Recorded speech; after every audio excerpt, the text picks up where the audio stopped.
yang didaukan oleh Allah Subhanahu wa taala, Iqra kitabaka kafa bi nafsika al-yawma 'alaika hasiba. Kita suruh Iqra oleh Allah, kita disuruh untuk introspeksi oleh Allah dengan beristighfar.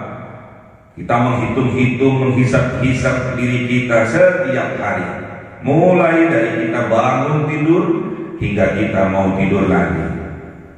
Introspeksi diri, dilihat kelakuan perbuatan kita, niat dan tujuan kita setiap hari. Sebelum kita tidur, kita harus introspeksi diri. Kita harus membaca perlakuan, kelakuan kita setiap hari, mulai dari bangun tidur hingga kita mau tidur kembali. Lebih banyak mana antara amal-amal kebaikan yang kita lakukan, amal-amal keburukan yang kita lakukan? Lebih dominan mana? Kalau memang lebih banyak amal kebaikan yang kita lakukan, kita berdoa kepada Allah agar perbuatan kita, kelakuan baik kita, amal-amal baik kita diistiqomahkan oleh Allah, diberi kekuatan oleh Allah untuk istiqomah. Namun apabila sebaliknya lebih banyak amal keburukan yang kita lakukan, perbuatan buruk yang kita lakukan, kelakuan buruk yang kita lakukan lebih dominan, maka kita beristighfar kepada Allah, meminta ampun kepada Allah, bertaubat kepada Allah, menyesali dan niat untuk tidak mengulangi lagi. Beristighfar, lakukan istiqomah tiap hari. Pasti Allah akan melancarkan usaha-usaha kita. Allah akan memberikan rezekinya yang banyak dan barokah, sehingga kehidupan kita sukses, sehingga kehidupan kita sejahtera, sehingga kehidupan kita bahagia, sehingga kehidupan kita bisa bermanfaat, khususnya bagi umat Kanjeng Nabi Muhammad sallallahu alaihi wasallam. La yumallu sama'u tanazzaha al-qawli wa fi'li bihi astafi min kulli da'i wa nuruhu dalilul liqalbi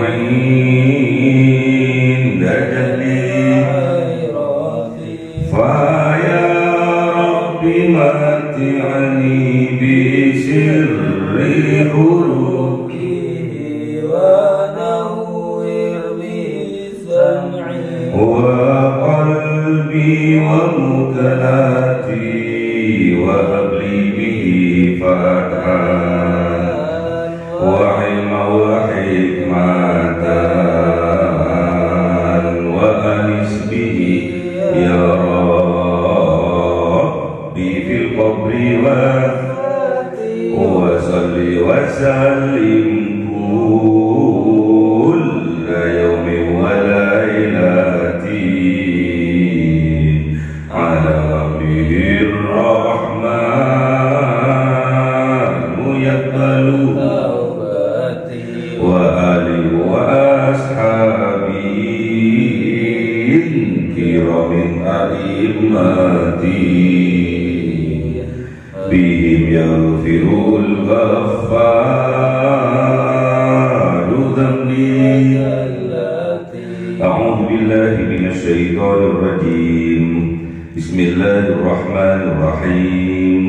Surah Hud 50. A'udzu billahi minasy syaithanir rajim. Bismillahirrahmanirrahim. Wa ila 'adin akhahum huda qala ya qaumi ibudullaha ma lakum min ilahin ghairuh in antum illa muftarun. Ya qaumi la as'alukum 'alaihi ajra in ajra illa 'alal ladzi fatarani afala ta'lamun. Sadaqallahul 'azim.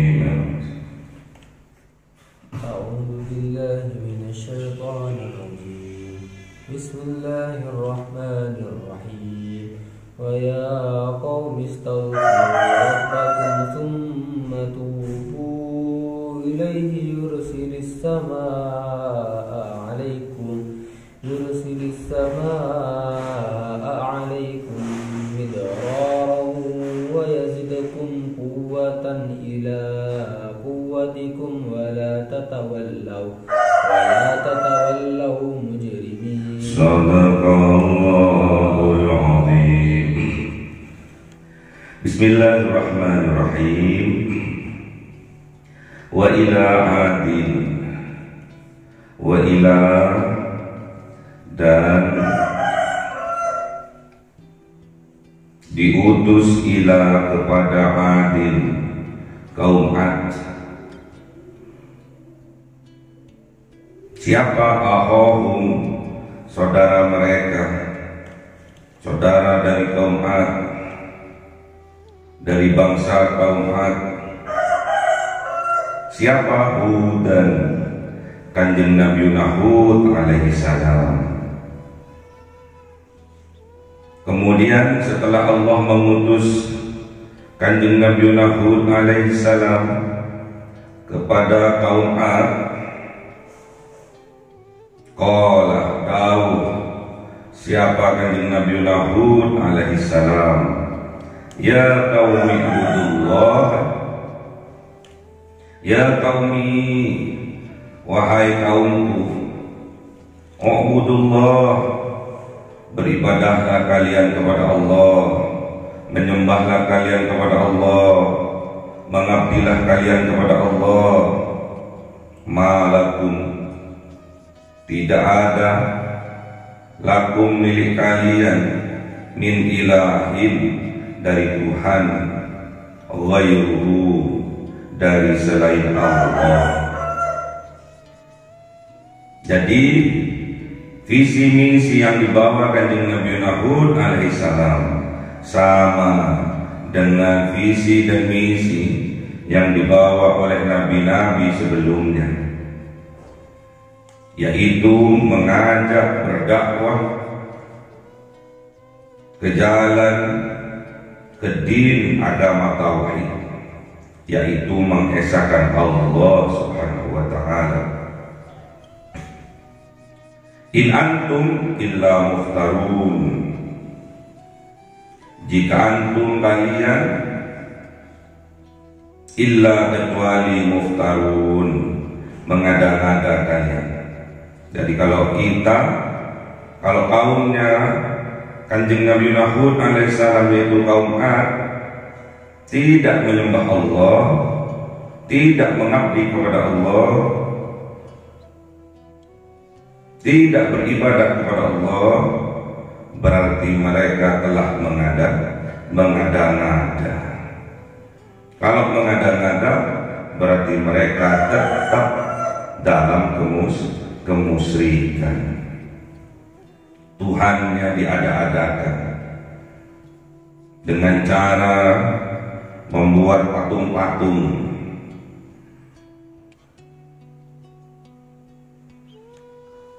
dengan cara membuat berhala-berhala kemudian disembah.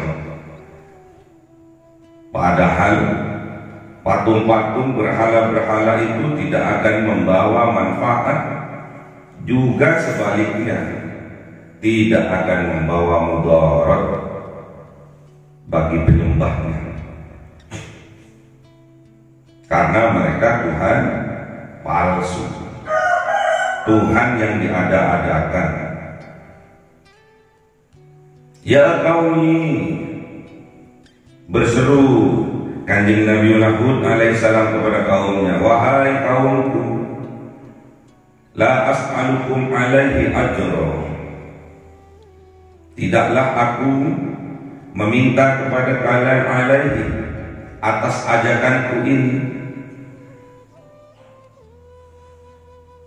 atas dakwahku ini, ajra, upah, bayaran.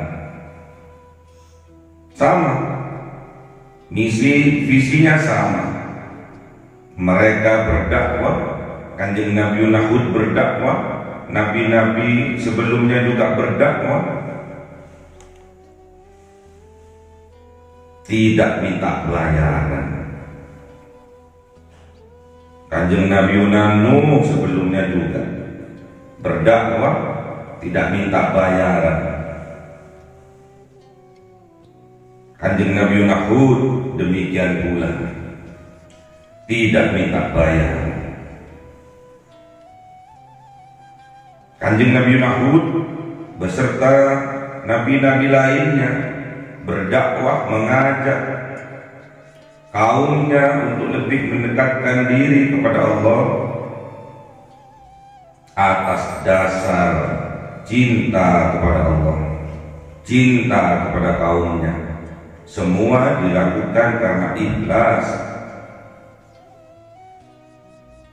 ingin mendapatkan ridho, mahabbah dari Allah. In ajriya illa 'ala alladhi fatarani. Tidaklah meminta upah Kanjeng Nabi Hud illa kecuali 'ala alladhi, atas zat yang fatarani, yang menghidupkan Kanjeng Nabi Hud, yang menciptakan Kanjeng Nabi Hud, yang memerintahkan Kanjeng Nabi Hud, yang memutus Kanjeng Nabi Hud alaihissalam. Afala ta'qilun, maka apakah kalian tidak mempunyai akal? Buat apa Kanjeng Nabi Hud berdakwah, mengajak untuk mengabdi kepada Allah, untuk mendekatkan diri kepada Allah, tidak mengharapkan bayaran nanti? Kalau kita mempunyai akal, kalau kita bisa berpikir,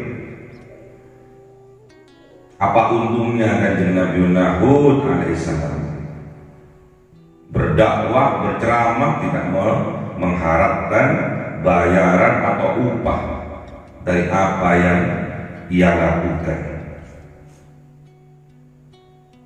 kecuali yang ia harapkan hanya ridho dan cinta dari Allah. Berarti kalau orang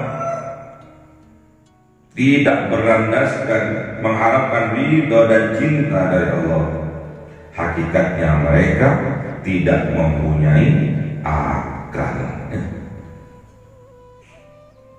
Dikit-dikit mengajak umatnya Kanjeng Nabi Muhammad, zaman now, zaman sekarang, dikit-dikit yang diharapkan bayarannya, yang diharapkan amplopnya, yang diharapkan popularitasnya. Afala ta'qilun, apakah kalian tidak mempunyai akal? Dikira Allah itu nggak tahu, dikira Allah itu tidak melihat, dikira Allah tidak tahu isi hati kita, niat dan tujuan kita. Allah Maha tahu. Makanya kalau kita berdakwah, mengajak umatnya Kanjeng Nabi Muhammad untuk lebih mendekatkan diri kepada Allah, kita hanya minta upah, bayaran berupa ridho dan mahabbah dari Allah. Jangan mengharapkan upah, jangan mengharapkan ketenaran, popularitas. Allah Maha tahu zahiran batinan. Allah Maha tahu niat kita. Bahkan Allah itu lebih fokus terhadap apa yang ada di dalam hati kita. La yanzuru, gimana? Innallaha la yanzuru ila suwarikum wa ama.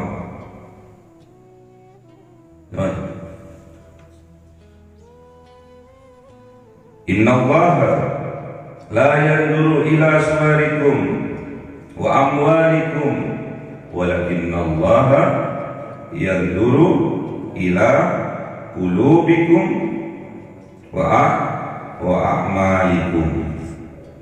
Sesungguhnya Allah tidak melihat tampang kalian, zahir kalian, wajah kalian, penampilan kalian, action kalian, dan Allah tidak melihat berapa banyak harta kalian, berapa banyak infak sedekah kalian. Namun yang Allah lihat adalah hati kalian, niat kalian, tujuan kalian. Dan yang Allah lihat adalah amal perbuatan kalian, kelakuan kalian, apakah sama dengan apa yang ada di dalam hati kalian. Makanya ini peringatan buat kita, para ulama-ulamanya Allah, para kiai, para ustaz, tatkala berdakwah di jalannya Allah, niat dan tujuan harus diluruskan.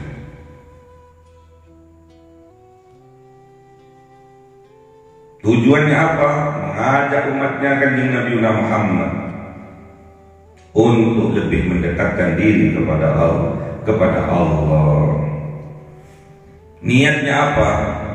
Mengharap ridho dan cinta dari Allah.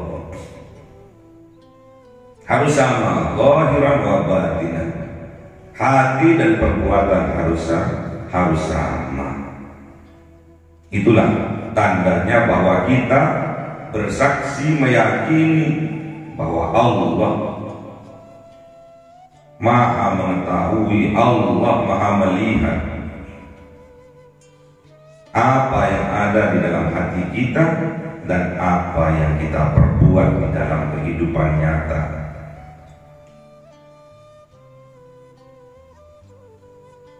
Kemudian apa yang diserukan oleh Kanjeng Nabi Hud alaihissalam, wa ya qaumi, dan berseru Kanjeng Nabi Hud, wahai kaumku, astaghfiru, beristighfarlah kalian, memohon ampunlah kalian kepada siapa? Rabbakum, kepada Tuhan kalian, pengatur kalian.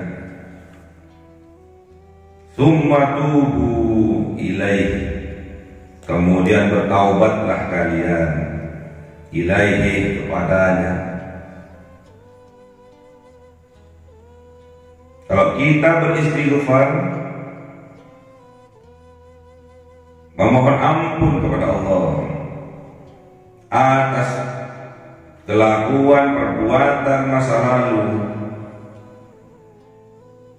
dosa-dosa yang kita lakukan, maksiat-maksiat yang kita perbuat, beristighfar kita kepada Allah, memohon ampun kita kepada Allah, kemudian kita bertaubat, berjanji untuk tidak mengulanginya lagi, menyesali apa yang pernah kita lakukan.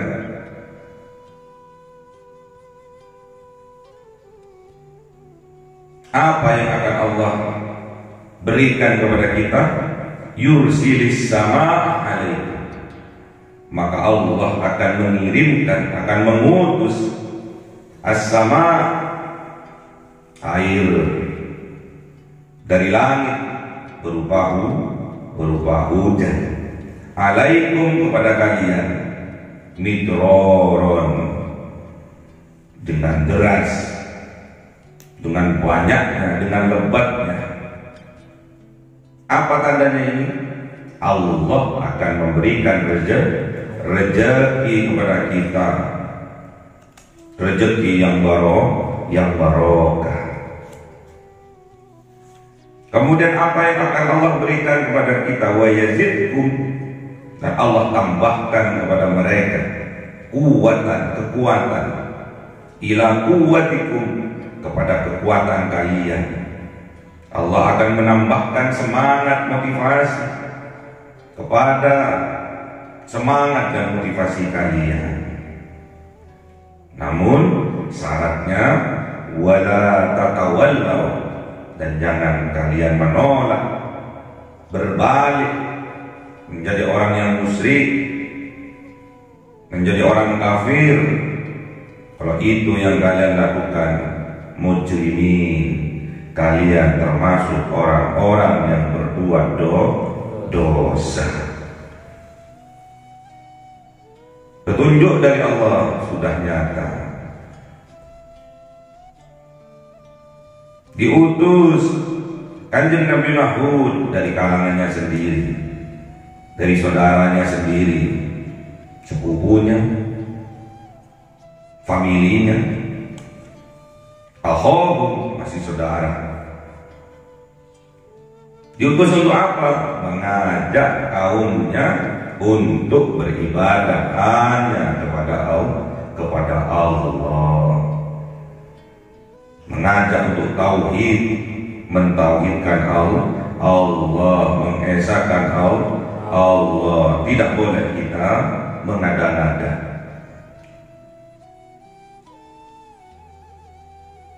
Kalau kita mengada-ngada, bentuk dari pendustaan, bentuk dari keingkaran,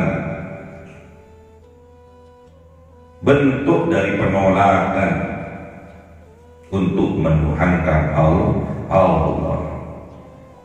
Luar biasa kanjeng Nabi Hud alaihissalam dan nabi-nabi lainnya. Mereka berdakwah, mereka diutus menjadi utusan, menjadi rasul, tanpa mengharapkan bayaran, tanpa mengharapkan upah. Karena yang ada di dalam hatinya, yang menjadi niatan di dalam hatinya, menjadi tujuan dalam hidupnya, hanya Gusti Allah, mengharapkan ridho dan mahabbah dari Allah. Makanya dia bersemangat, termotivasi untuk mengajak kaumnya lebih mendekatkan diri kepada Allah, mentauhidkan Gusti Allah, la ilaha illallah, la ma'buda illallah, la mahbuba illallah. Kelakuan-kelakuan kita, dosa-dosa kita, kemaksiatan-kemaksiatan kita yang telah lalu diserukan oleh Kanjeng Nabi Hud alaihissalam agar kita beristighfar, agar kaumnya beristighfar, agar kaumnya bertaubat kembali kepada Allah. Kalau itu bisa dilakukan dengan penuh keikhlasan, dengan penuh cinta kepada Allah, beristighfar, meminta ampun kepada Allah, maka Allah akan memberikan yursilis sama alaikum midraran. Allah akan mengirim air dari langit, hujan dari langit, alaikum, atas kalian, midraran, dengan lebatnya. Bertanda kalau kita memperbanyak istighfar kepada Allah, memperbanyak minta ampun kepada Allah, bertaubat kepada Allah, maka Allah akan memberikan rezeki yang banyak dan barokah. Man aktsar minal istighfar ja'alallahu lahu wa kullu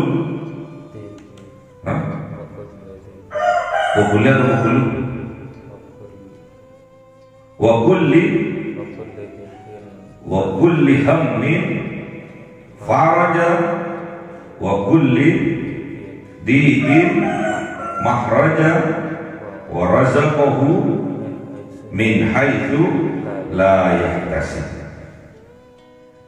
Barang siapa memperbanyak membaca istighfar, memperbanyak minta ampun kepada Allah, bertaubat kepada Allah, maka setiap kesulitan Allah akan memberi jalan keluar. Setiap kesempitan Allah akan memberi kelapangan, dan Allah akan memberi rezeki yang banyak dan barokah dari arah yang tidak disangka-sangka sebelumnya. Midroron, lebat, barokah dan banyak, itu midroron. Kalau barokah, kehidupan kita akan bahagia. Kalau barokah, kehidupan kita akan diselamatkan oleh Allah. Kalau barokah, hidup kita akan disejahterakan oleh Allah, akan bermanfaat, akan bahagia, akan sukses kehidupan kita. Itu makna dari midroron. Syaratnya kita harus memperbanyak istighfar. Tandanya bahwa kita introspeksi diri. Kemudian Allah akan menambah wa yazidkum quwwatan ila quwwatikum. Juga Allah akan memberikan kekuatan kepada mereka yang memperbanyak baca istighfar dan bertaubat kepada Allah. Akalnya dikuatkan oleh Allah, ditambah akalnya, kecerdasannya ditambah oleh Allah, fisiknya dikuatkan oleh Allah.